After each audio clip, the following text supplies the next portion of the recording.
Hello everybody, it's Philly Kuts with another Hump Day haul. We are up to number 81. You know, every week I get together with you guys on Wednesday, new comic book release day, and we go over my stack. This week's a very, very short stack of comics, of new releases. But that's okay. I'm glad it's kind of a short stack this week because I also wanted to talk about the big DC Rebirth event that was revealed this past weekend at WonderCon. The DC publishers got together and revealed a whole heap load of stuff, including what titles are going to be coming, what titles are going, who the creative teams are going to be on each of those titles. So it's pretty exciting, and I wanted to touch upon some of the main points, just kind of go off the cuff here. I'll probably be going through some internet stuff while I'm doing this because there's just so much information, but I'm mainly going to try to hit across the main points and mainly how it affects me as well, because I guess a lot of you guys out there regard me as a DC comic guy, even though, I still buy books from all the publishers, pretty much the major publishers. But yeah, you guys are right. I predominantly buy DC books, and I always lead the comic book haul off with DC books. But first, let's talk about the books I got. I only got 3 this week. Very, very short week. This is probably the shortest stack of comics I've had since I started collecting again. So, Aquaman, number 50, Dan Abnett, and then we also have a new artist on here who is phenomenal, Brett Booth. I guess he did some work on The Flash, returning Aquaman to his full glory, if you ask me. I mean, we've been suffering Aquaman, I don't know, for like the last 10 or so issues with just subpar art. It's back, baby. And this is a cool book written by Dan Abnett. There are tons of things that are going on in here. A new creature, a new monster is introduced. He has the power to manifest if there is a water anywhere. So in the last issue, it showed a whole bunch of different montages where this monster was manifesting out of like a cup of water, out of like an aquarium, someone taking a bath. This story opens up with like a murder mystery, and they're asking, how does a shark attack happen here? And it looks like on top of a building where there's a pool. Yeah, how does that happen? Well, I just told you how it happens. So pretty cool. Aquaman is looking great. Mera is looking fantastic, and she is being introduced in a new PR campaign as Aquawoman. Now, the cool thing here is Abnett is playing around with the Aquaman and friends going landbound, trying to learn about customs. These Atlanteans are trying to learn about land dwellers' customs because they are launching a spindrift station, which is the new Atlantean embassy on dry land. So it's pretty funny seeing these guys, Aquaman and crew, trying to assimilate to, customs of the land dwellers, as they call them. It's pretty funny. But here's a good look at this monster. And it's great, man. He looks like a big, giant, kind of like an eel. And just creepy looking. And it's just like, it's so great to see Aquaman drawn well again. I just can't stress that enough. Just great, man. He looks great. He looks fantastic. And I don't know. I'm going to look through these Rebirth titles with you, and hopefully Abnett and Booth are going to be sticking on as that creative team, but I guess we'll find out in a second because I really don't know either. Okay, I got another DC title, The Omega Men, number 10. This is written by Tom King, and he got a big-time promotion with the DC Rebirth. He is going to be the writer on Batman. So Greg Capullo, Scott Snyder, as we all know, ending their 5-year run on Batman, DC's biggest moneymaker. It's now going to go over to Tom King for the writing duties. And this is a great story, man. Unfortunately, it's only going to go for 12 issues. Very limited run. the White Lantern, Kyle Rayner, is front and center in this issue, doing battle against the Alphas on the Vega system. I'm excited. It's a very dense book, man, and I'm definitely going to reread this once I got it all completely collected. Just a fascinating story with political intrigue, touches upon, you know, themes of terrorism, what is terrorism, you know, kind of opens your eyes to different kinds of things and how it relates to current events, which is pretty cool. The artwork as well by Barnaby Bugenda is awesome. Kind of goes with this 12 or 9 panel format, which definitely gives you a lot of bang for the buck. There's a lot of text in here to read, which is great. Awesome world building, and I'm stoked to see Kyle, you know, Rayner the White Lantern being featured as so, because he's been like prisoner of the Omega Men for so long. Now it seems he's going to be fighting with them. Okay, and finally, Marvel Comics, Darth Vader number 18. Darth Vader continues his conquest of the Ore Barons on the planet Shu-Torun. Pretty straightforward story, man. I mean, he's got to plunder this planet for their resources. The Ore Barons that were residing on this planet were giving him a hard time. So Darth Vader goes ahead, he murders most of the family of these Ore Barons, and he puts in place a young queen whom he thinks will be more pliable and more bendable to his will. Unfortunately, she does have other plans, and she recruits someone on her side that Darth Vader is not particularly fond of. I feel that both Darth Vader and the series Star Wars excels when they do introduce new characters. Dr. Aphra is one that is particularly interesting. She's kind of like this female Indiana Jones type character that's been doing a lot of work for Darth Vader. She's currently imprisoned by the rebels on a secret base that is very close to his son. Darth Vader's not really appreciating that. He needs Dr. Aphra, so he has recruited a whole shitload of bounty hunters to recover her. And that's pretty much the story, man. Salvador LaRocca's the artist. Kieran Gillian is the artist. And Darth Vader looks great in this series, man. I mean, although how hard is it to really draw Darth Vader? I don't know. That's subject to debate. But he does look good, man.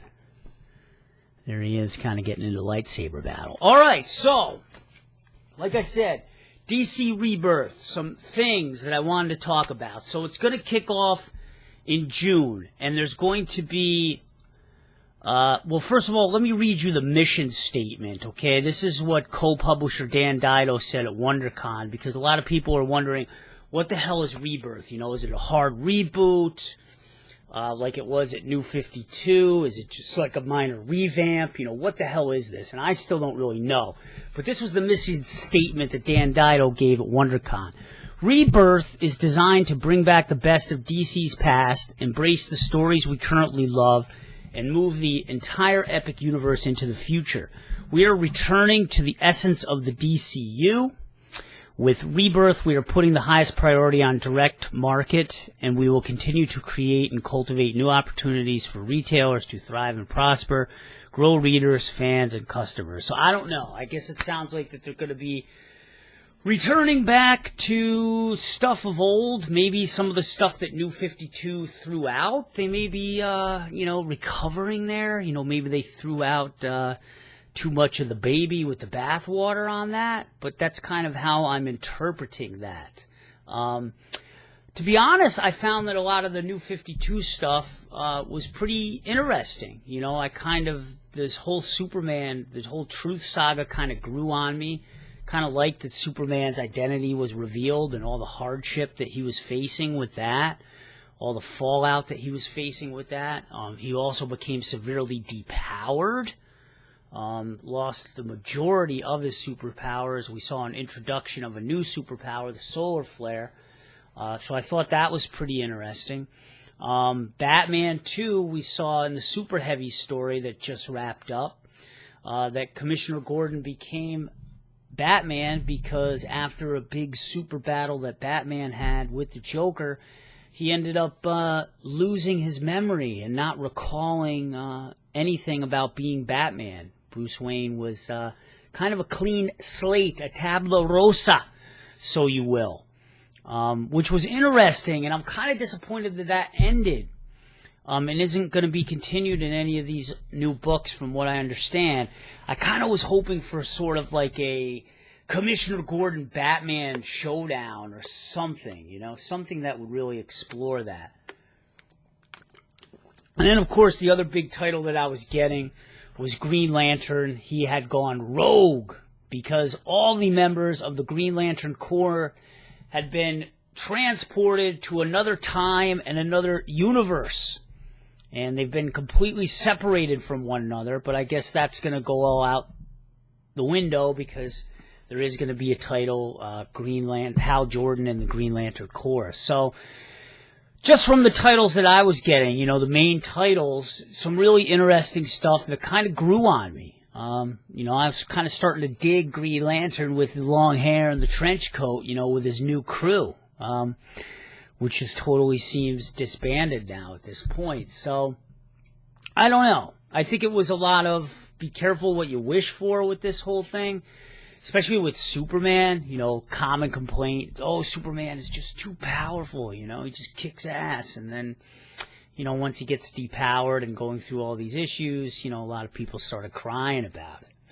I think Gene Yang did a pretty good job, all things considered, with having to deal with that kind of subject matter. But anyway, so here's the other big thing. So this is going to kick off, it says that Rebirth kicks off on May 25th with a massive 80-page special from DC Entertainment Chief Creative Officer, this is what he's called now, Jeff Johns, who was like the savior of DC.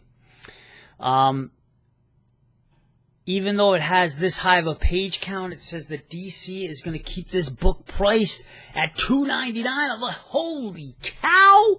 $2.99. I couldn't believe it. I was going to place the over and under on that at $6.99, you know, typical DC fashion, but I'm impressed. But there's more.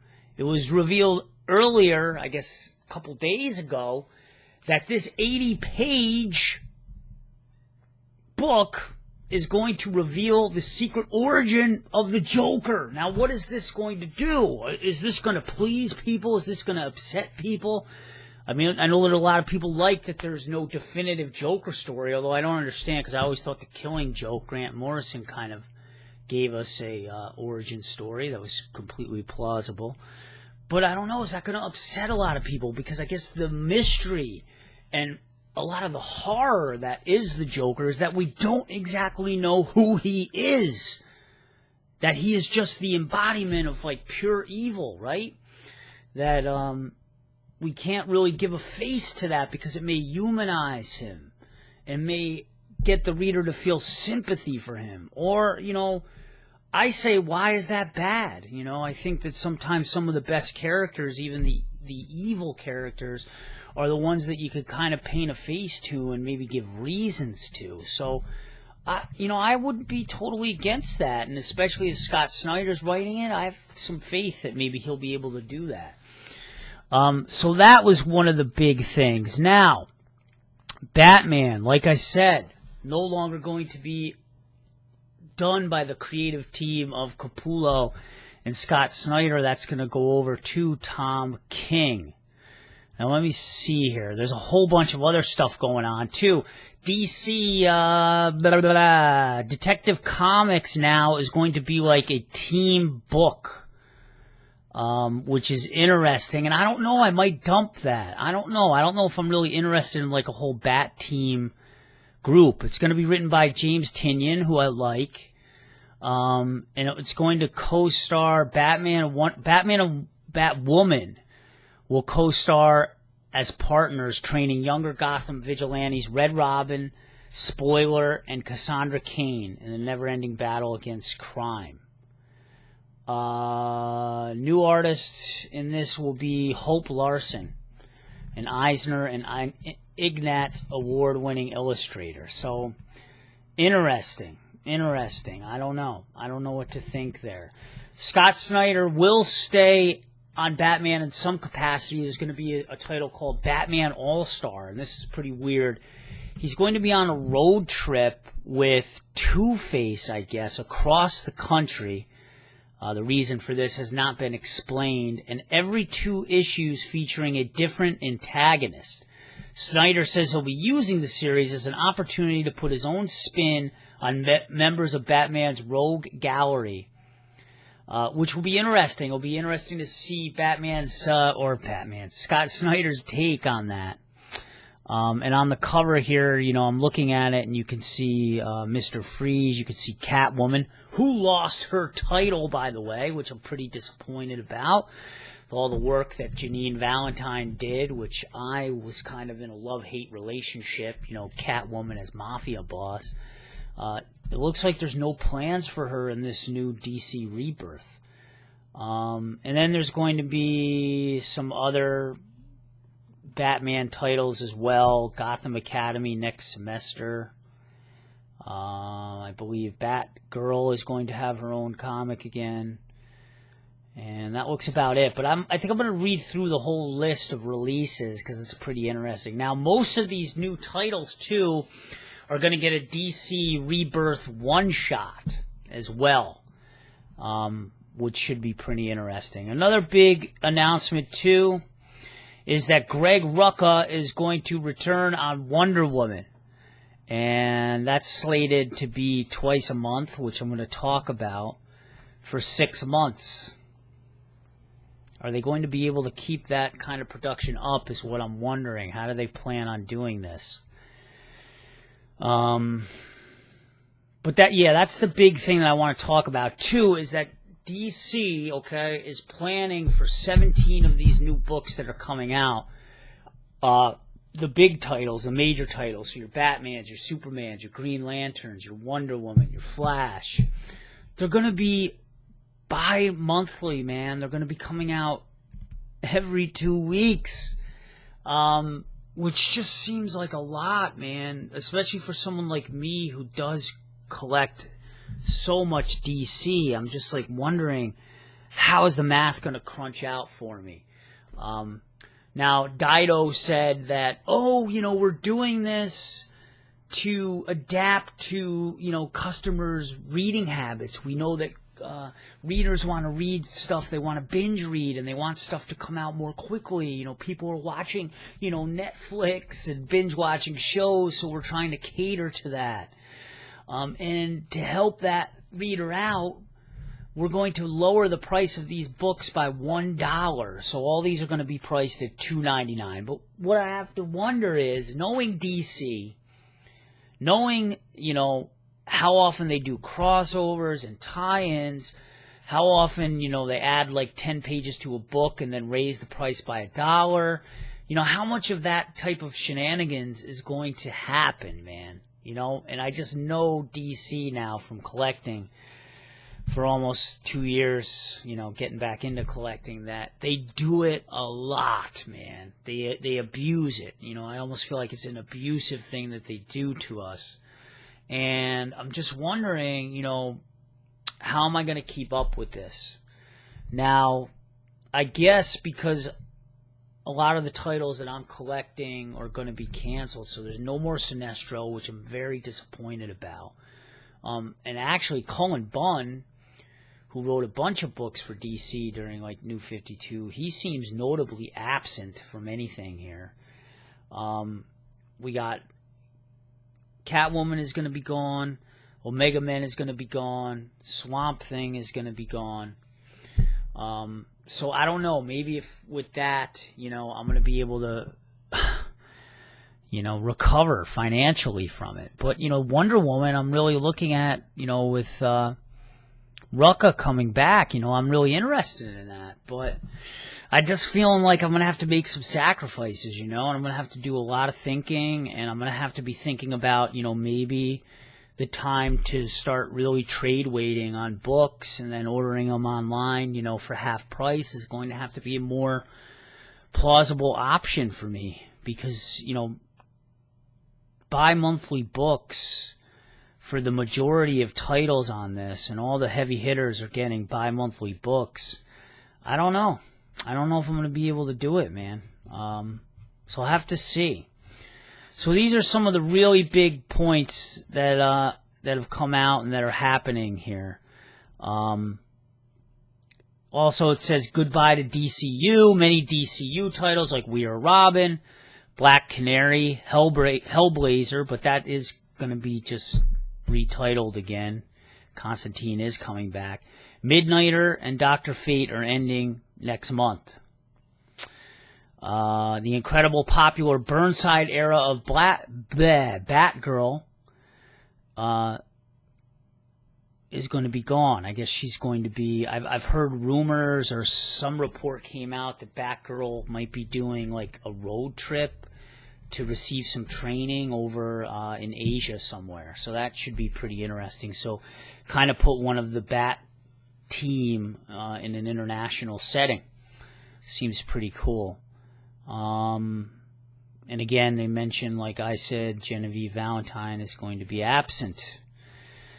So I don't know, man. Lots of changes, lots of shakeups, dude. Lots and lots of shakeups. I guess we're going to have to see and find out, man. You know, I could rail through these titles real quick, but let's see here. So May 25th, a DC Rebirth special will be out. Action Comics, which, interestingly, they are going to be numbering Action Comics at number 957, I guess where it should be at before they stopped, you know, taking into account that kind of, you know, numbering. So that'll be interesting. So with that coming out twice weekly, we should be hitting 1,000, you know, within, geez, looks like probably a little under 2 years you'll be hitting 1,000. Aquaman Rebirth, which is a one-shot, which will be coming out June 8th. Dan Abnett, good, is going to be staying on that. Then Aquaman #1 on June 22nd, which will be twice monthly with Dan Abnett.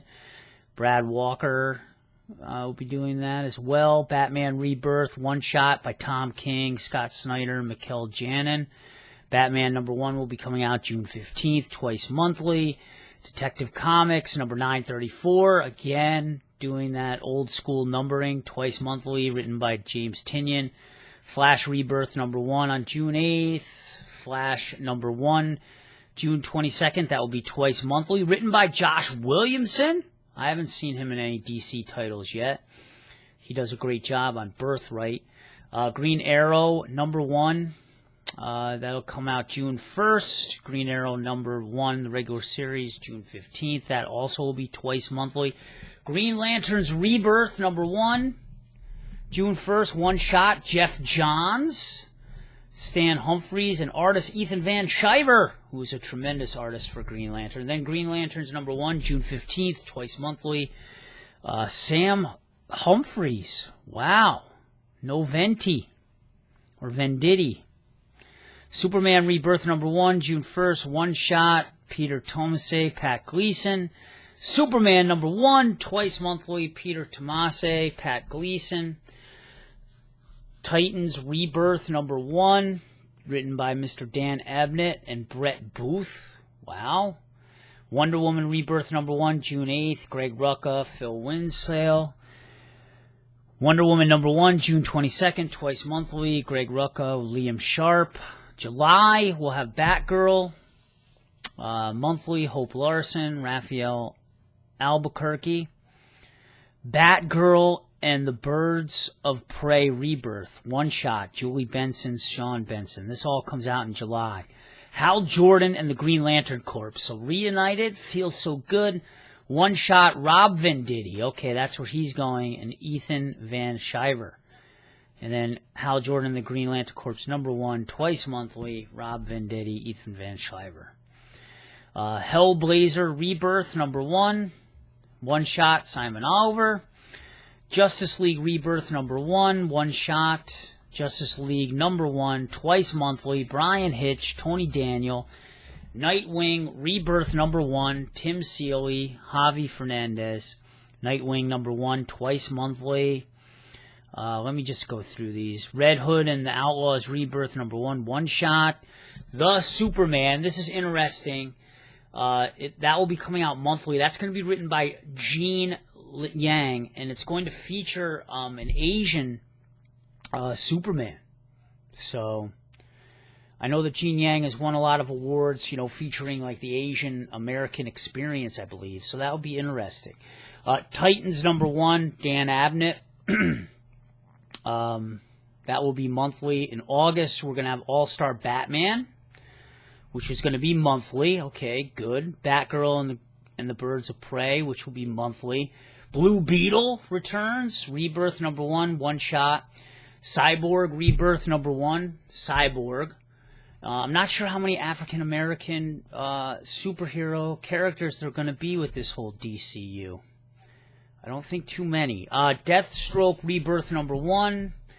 Deathstroke #1. These, again, are all in August. Harley Quinn is going to go to twice monthly, and the classic team of Jimmy Palmiotti, Amanda Connor writing, and Chad Hardin and John Timms will be doing the writing.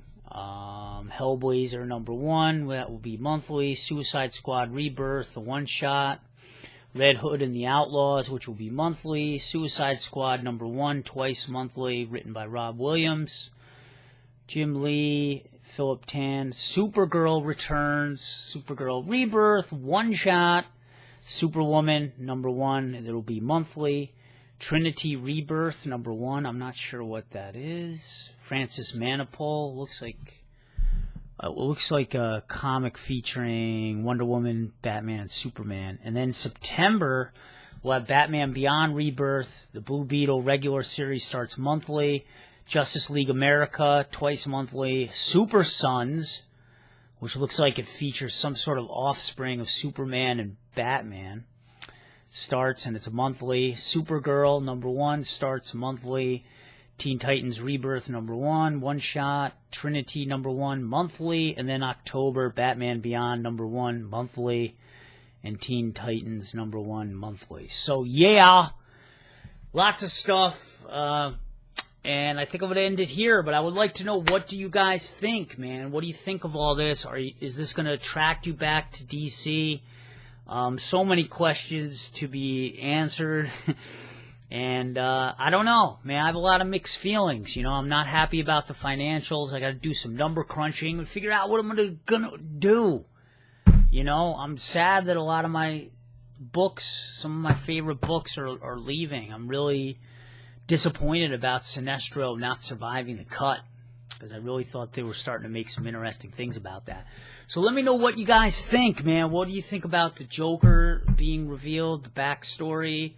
Let me know what you think about the pricing, about books going to buy monthly. I want to hear from you guys. All right, dudes. Have a good week, and I'll see you soon. Peace. Bye.